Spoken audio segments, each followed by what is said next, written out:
Gradonačelnik je doneo odluku da se red vožnje u gradskom saobraćajnom preduzeću vrati na onaj pređašnji pre 31. marta. Znamo da je pre toga preduzeće odlučilo da smanji broj polazaka autobusa i na 20 čak na pojedinim linijama. Sad, interesantno je reći ovo. Da, gradonačelnik jeste pod velikim pritiskom javnosti, pa i političkih stranaka, pa i naše Srpskog pokreta Dveri tako nešto odlučio.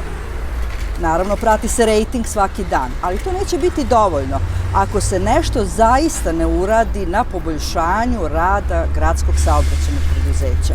Naime, već smo ukazali da u njemu radi preko 500 administrativnih službenika koji su tu zaposleni po partijskoj liniji. To jedno tako odgovorno preduzeće ne može da podnese.